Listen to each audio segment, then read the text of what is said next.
जाय सुबुङा बेराम आजारजों भुगिनानै दं बैसोरबादि सुबुंफोरा निमुला बाथौ दैबबानिफ्राय दै सान्थि लोंब्लानो बेराम आजार खारो। आंबो उन्दै समाव गोबां बेराम आजार जादोंमोन। बे निमुला बाथौ दैबबान धोरोमखौ आजावना लानायनि उनाव सासे देवसिगिरि जानो हादों। आं ना गुरनाय समाव खनसे गुरगाफा 10 रां गाखोगाफा खनथाम गुरनायाव बेबायदिनो 30 रां गाखोदों आरो खनथाम गुरबावनायाव जेखायाव खबाइसे ना गाखोदोंमोन। बेनिफ्राय आंनि फाफ्लि मोदोमाव मोदाय गाखोनानै दिनै बे निमुला बाथौ दैबबान धोरोमनि सासे देवसिगिरि जानानै दं होनना फोरमायदों सुबला बसुमतारिया।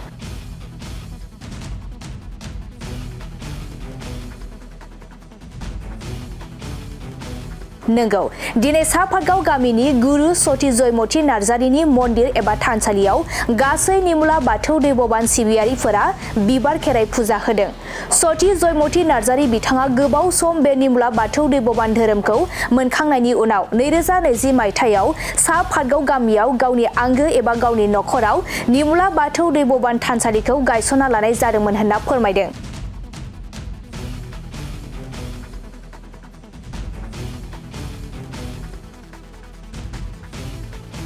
बे निमुला बाथौ दैबबान दा बेनिनो दिनै बोसोरफ्रोमबो खेराइ फुजा होबोनाय बायदिनो दिनैबो गाजा गोमजायै निमुला बाथौ दैबबान फुजिग्राफोरा गुबुन गुबुन जायगानिब्लाबो जयैनो बे खेराइ फुजाखौ खुंफुंदों होनना फोरमायदों खौरांनि गेजेरजों।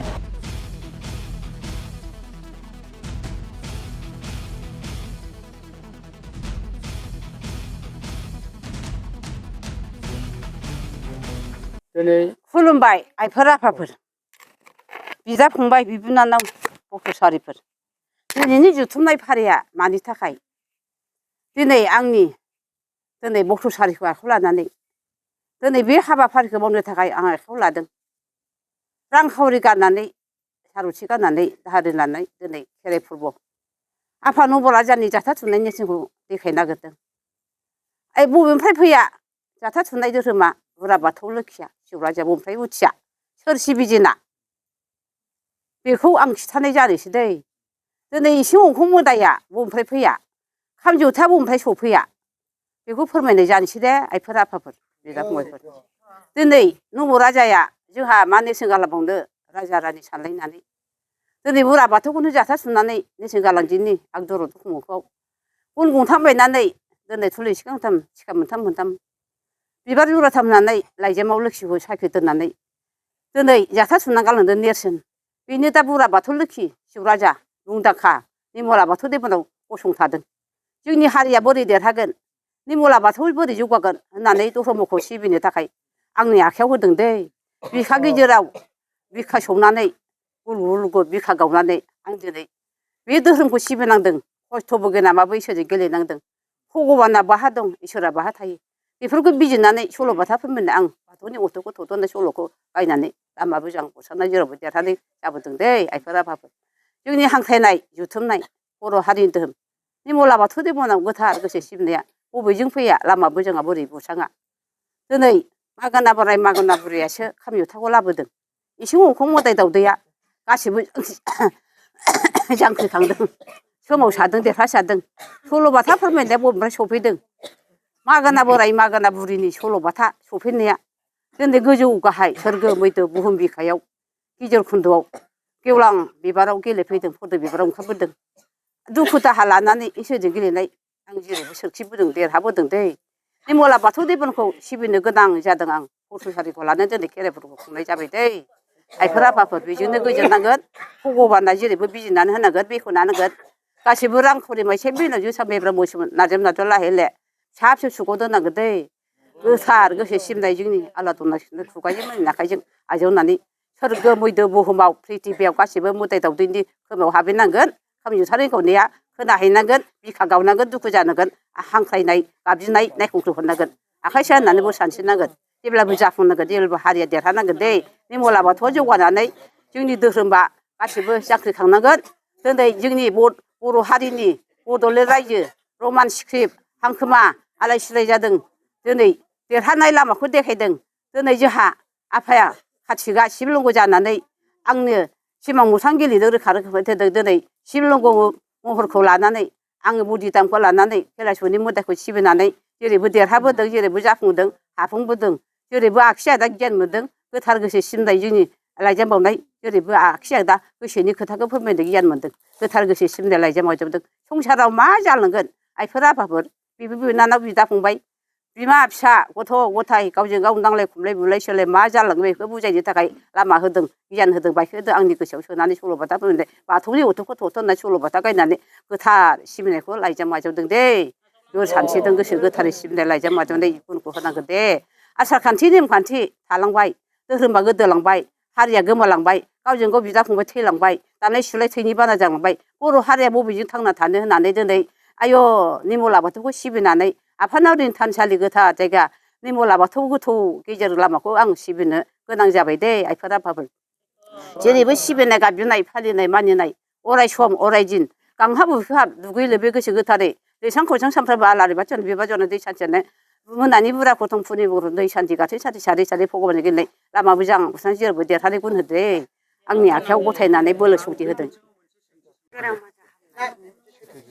खुलुमबाय जोंहा रायजो राजा आइ आफा बिदा फंबाय बिब' बिनानावमोन दिनै जोंहा निर्मला बाथौ दैब'बानाव आइ बिमा सति जयमतिया फोसावगिरि फोसावनो थाखाय राजमिति सालायनो थाखाय दिनै निर्मला बाथौ दैब'बानखौ आखाइ मुथियाव लादों बयखौबो खांनो बानो थाखाय दिनै जोंहा गोदो सैथो जुगाव गुरुआनो फोसावलांखादों रावबो गैला फिसाफोर सति जयमतियानो फोसावगिरि फोसावनो थाखाय रायजो राजा आइ आफाखौ नोंनो खांलांदो होननानै गोदो गालांखादों आरो जोंनि बिमा सम्बलेश्वरी गुरुआ दा जोंहा बिमा सति जयमतियानो आखाइयाव लाबाय रायजो राजा दाब दाब जोंथ' नुजोबला गोजान गोजान जाजोब्बाय गोदोनो गुरुआ गालांनायखौहाय दा जोंनि ससेयाव गेजेर खन्द'आवहाय जों मोनबाय बोखांगासिनो दं आरो आलाय सिलाय जानानै थानायफोरखौहाय दा गोदोनानै थानायफोरखौ बोखांनानै जोङो दा समादान लाबोनानै जोङो बक्टसारिखौ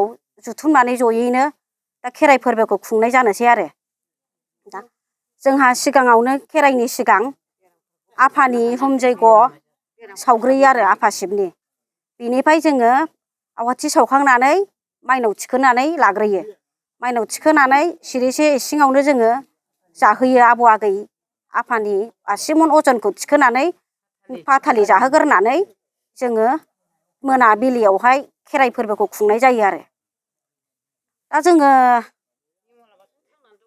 बयबो बिराद गिदिर गिदिर जब्रा जाबोदों आरो जब्रा जाबोनायाव दा जोंनि निर्मला बाथौ दैब'बानाव सोरबा एसे दै गोथार लांफैबानो हामो फाग्ला फाग्लि जाबोदों बेंगुरा बेंगुरि जाबोदों आलाय सिलाय जाबोदों बेखौ दा जोंनि निर्मला बाथौ दैब'बानजों जायनो फैयो लगे लगे अपारेसन जाबोयो बेबायदि दाथ' बयबो बे धोरोमखौ आजावना लानाया आङो बेसेबां बोसोर जागोन आंनि फार्स्ट सिगां जानाया माबा जाबाय औ आङो सिगाङाव आङो बिदिनो दसे दसेनो मोदाय अरब्रबबाय थायो लोमजालुबाय थायो मिथिनो मोना बुजिनो मोना ओमफ्राय सानसेखालि आङो ना गुरनो थांनायाव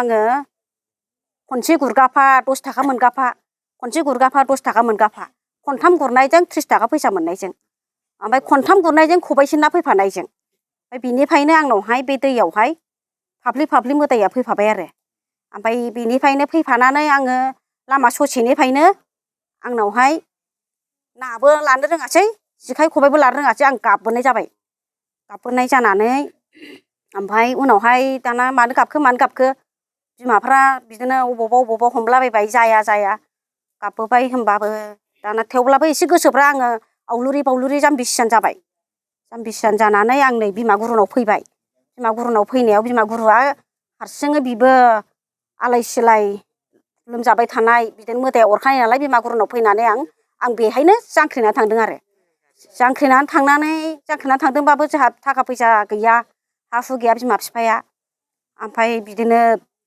मा खालामनो मा राहा फैबावगोन दाना गोदान अजा हमबाय आं बांसिन खारलाबायनो नागिरग्रा जाबाय न'आव थानो गोसो जाला बेयावबो हम बेयावबो बांसिन जाबाय बेखौ हम बेखौबो बांसिन जाबाय दाना आङो नै निर्मला बाथौ दैब'बानखौ फैनाय लगे लगे आङो गथा आंनावहाय बै निर्मला बाथौ दैबोबानि मोदाया गाखोनानै फोरमायबाय आंनो आसन नांगौ जायगा नांगौ बेखौनो लानांगोन होनबासो नोङो थांनानै थागोन नङाबा नोङो थैलांगोन होननानै बिदिनो सान हर आं ओंखाम जायालासिनो रानथाब खुनथाब जालांबायमोन आरो बेमार जालांबायमोन दा आं बे निर्मला बाथौ दैबोबानजोंनो आं थांनानै दा आइ बिसहरिया आंखौ आखाइ मुथियाव लाबाय आरो दा आंहा मा फोसावगिरि फोसावनो थाखाय आंना देबोरगाव जियाजिजिरि आरो आंनि न'आ दा आङो बिमा बिसहरिखौ मुसुखा बानायनानै आं मन्दिर बानायनानै नायखाङो आरो दा आं बेजोंनो आं बिसहरिनि मरा लावथि जिया लावथिजोंनो आङो जाह्रेना हरो दै गोथार हरो नायखाङो सुफुंना हरो बेजोंनो बेराम आजार हरन जानानै थाङो बेबायदि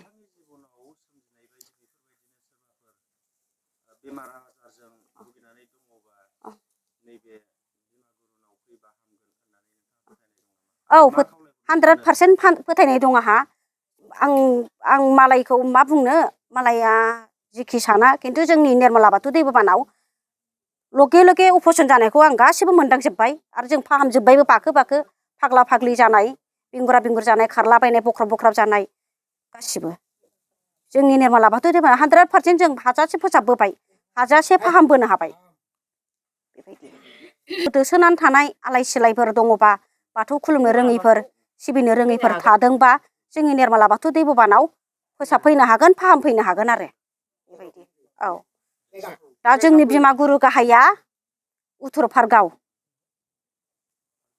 आइनि नामखौ बावलायबाय आं मुथि आइनि नामा ओमफ्राय आंना सुबला बसुमतारी गामि जियाजिजिरि देबोरगाव औ